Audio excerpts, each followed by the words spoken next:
নমস্কার, সবাই কেমন আছেন? আশা করি সবাই খুব ভালো আছেন, আমিও খুব ভালো আছি। তো চলুন প্রতিদিনের মতো আজকে ব্লগটা এখন থেকেই শুরু করি। আজকে সকাল সকাল আমার গোপালকে খেতে দিয়েছি আখের রস আর বিস্কুট।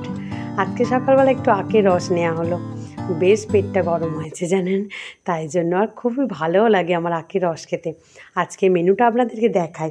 আজকে রান্না হয়েছে বেগুন ভাজা আর সাথে এঁচোড়, যেটাকে বলে গাছ পাঁঠা। তো যাই হোক, আজকে বেগুন ভাজার সাথে আমি নিম ফুল মাখিয়েছি। অনেক দিন ধরে খাবো খাবো করছি, নিম ফুলটা খাওয়ার হয়ে উঠছে না। চলুন আজকে একটু আপনাদেরকে বাগানে ঘুরিয়ে আনি। বাড়ির পিছনে যে বাগানটা আছে সেই বাগানের আম তো অনেকবার আপনাদেরকে দেখিয়েছি। আজকে আরও একবার চলে আসলাম আমগুলো কতটা বড় বড় হয়েছে দেখার জন্য। মনটা বড় অস্থির হচ্ছিল, অনেক দিন ভরি জ্বর, শরীর খারাপ এইসবের অজুহাতে পেছনে আসাই হয়নি।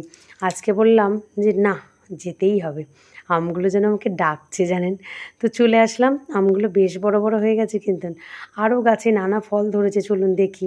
লেবুগুলোও দেখুন কি বড় বড় হয়ে গেছে, বেশ সুন্দর হয়েছে না? এগুলো বাতাবি লেবু, খুব মিষ্টি জানেন, আর কি সুন্দর কালার, পুরো লাল হয়ে হয়। তবে এটা হতে হতে পুরো কালী পুজো এসে যায়, অনেকটা সময় লেগে যায়। চলুন কাঁঠাল ধরেছে দেখি, 4টে কাঁঠাল ধরেছে দেখুন। কাঁঠালগুলো এত বড় বড় হয় না, বলার মতো নয়। গত বছর হয়েছিল জানেন প্রায় 3খানার মতো, তো এবছরে 4টে ধরেছে, আর বেশ বড় বড় হয়, আর খাজা কাঁঠাল হয়, খুব সুন্দর দেখতে হয়েছে। কাঁঠালগুলো বেশ লম্বা লম্বাই এখন থেকেই হয়ে গেছে।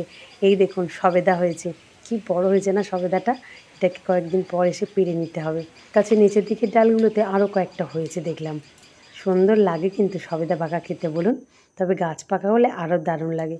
আজকে দুপুরবেলা আরোই ভাত খাচ্ছে দেখুন, আর আমার না ভাত খেতে একদম ভালো লাগছে না গরমের মধ্যে, তাই আমি একটু দই দিয়ে শরবত করে নিয়ে বসে পড়েছি খেতে। এক্ষুনি গরমের মধ্যে আরোইকে নিয়ে আবার স্কুলে যাব। স্কুল থেকে এসে আজকে আরোই খুব বায়না করলো, মা তুমি একটা চিকেনের নতুন রেসিপি বানাবে বলছিলে, সেটা কখন বানাবে? তো আজকে নিয়ে বসলাম চিকেনের রেসিপিটা নিয়ে।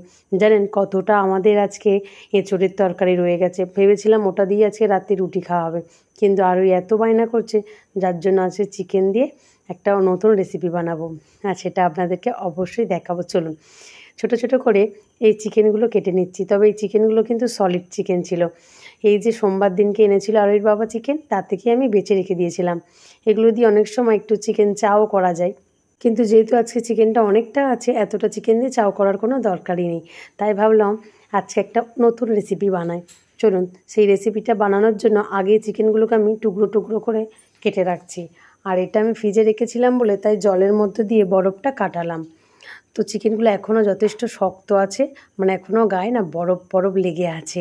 তবে যদিও অনেকটা সময় আগেই বার করে রেখেছিলাম, তাও এখনও বেশ ঠান্ডা আছে। এদিকে যে মশলাগুলো লাগবে সেগুলোই আমি এই থালার মধ্যে কেটে রেখেছি। একটু কাঁচা লঙ্কা, ধনেপাতা, আদা রসুন, পেঁয়াজ, আর সাথে একটা গন্ধরাজ লেবু। এটার সাথে যেহেতু আজকে আমরা রুটি খাবো, সেই জন্য রুটির আটাটাও আমি মাখাতে বসে গেছি।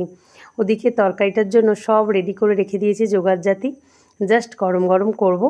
আর এখন যেটা বানাবো সেটা হচ্ছে রুটি। রুটিটা একটু আজকে আটার ময়দা পাইল করে করছি জানেন, আর একটু গরম জল, আমি তো গরম জল দিয়ে রুটির আটা মাখাই, এটা তো আপনারা জানেন।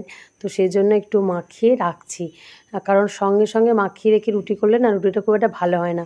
বেশ একটু মাখানো থাকলে চাপা দিয়ে বা এমনিও আপনি রাখতে পারেন, যেহেতু গরম জল দিয়ে মাখা, কোনো অসুবিধা নেই। তো একটু রেখে দিলে না সুন্দর রুটিটা নরম আর ফোলেও। তো চলুন আজকে তবে রুটি করার ইচ্ছা নেই, আজকে একটু পরোটাই বানাবো ভাবছি। তো ওই জন্য এটা মাখিয়ে রেখে দিলাম। আপাতত এখন চিকেনটা নিয়ে আমি সিদ্ধ বসাবো, মানে প্রেশার কুকারে করে একটা সিটি দেব। তো তার জন্য প্রেশার কুকারের মধ্যে চিকেনটা দিয়ে দিলাম। এর মধ্যে দেব একটু সামান্য ভিনিগার। তো ভিনিগারের সাথে সাথে আরও কয়েকটা জিনিস দিতে হবে, যেমন গোলমরিচের গুঁড়ো, আর সাথে দিলাম একটু নুন। তো যেহেতু এটা সিদ্ধ হবে, তো নুনটা এই চিকেনগুলোর মধ্যে সুন্দরভাবে ঢুকে যাবে, আর স্বাদটা দারুণ হবে। আপনারা এইভাবে একটা সিটি দিয়ে সুন্দরভাবে চিকেন স্টুও বানাতে পারেন। এর মধ্যে একটু লেবুর রসও দিয়ে দেবো, আর হালকা একটু জল, তেল ফেল কিছু কিন্তু দিলাম না দেখুন, কিন্তু একটা তেল বেরাবে। যতই বলি এটা সলিড চিকেন, এর মধ্যে হালকা চর্বি তো থেকেই যায়, তাই না বলুন? যে চিকেনের রোল বা প্যাটিসগুলো করা হয়, সেই জন্য এই চিকেনটা এইভাবে যদি আপনি করে নেন দারুণ লাগে কিন্তু। তারপরে এই যে জুসটা থাকবে, এই জুসটা আপনি কড়াতে একটু অল্প, মানে গ্যাসের আঁচটা বাড়িয়ে শুকনো করে নিতে পারেন। তবে সেই সবের জন্য চিকেনটা আরও ছোট ছোট করে ভেঙে নিতে হবে। আর তারপরে সিদ্ধ করার পরে ওটাকে ছাড়িয়ে ছাড়িয়ে সরু করে নিতে হবে।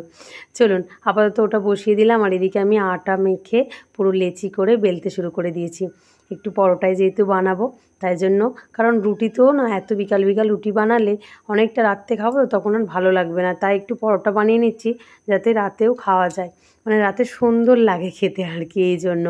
চলুন তো পরোটাটা আমি বানাতে বানাতে আপনাদেরকে বলি আজকে কী চিকেন বানাবো। তবে আপনারা যদিও সব কিছুটা মানে মশলাপাতি দেখে অবশ্যই বুঝতে পেরে গেছেন কী চিকেন বানাবো, তাই না? একদিন আপনাদেরকে শেয়ার করব ডিমের জলটিগলি, ডিম দিয়ে কিভাবে জলটিগলি বানানো হয়। দাঁড়ান আজকে আপাতত এই চিকেনটা শেয়ার করে নিই। আজকে হবে ধনিয়া চিকেন। তো সেই ধনিয়া চিকেন বানানোর জন্য যে মশলাগুলো আমি রেডি করে রেখেছি, পেঁয়াজটা ওইভাবে যে কেটেছি কারণ পেঁয়াজটা আমি মিক্সিতে বেটে নেব, আপনারা চাইলে শিলেও বেটে নিতে পারেন। আদা রসুনটাও বেটে নেব, সবটাই আলাদা আলাদা বাটবো। তারপরে কাঁচা লঙ্কা ধনে পাতাটা এই দুটো একসাথে বাটবো। মশলাপাতিগুলো বাটাবাটি করতে করতে বাইরে থেকে দেখে খুব চিৎকার আসছে, তো বাইরে আমি বেরিয়ে এসে দেখলাম এই যে হনুমানজি এসেছে। এই দেখুন, পিকু আর আমি ভয়েতে দুজনেই সরে আসলাম। হনুমানটা এদিকে এসে কী করলো জানেন, একটা বেগুন গাছ থেকে তুলে ওপরে বসে বসে খেতে শুরু করে দিয়েছে। চলুন আমরা আবার ফিরে আসি এই রেসিপিটা বানাতে। এই দেখুন স্টুটা খুব সুন্দরভাবে বানিয়ে নিয়েছি। এরপরে যেটা করব, পেঁয়াজ বাটাটা প্রথমে তেলে দিয়ে দেবো।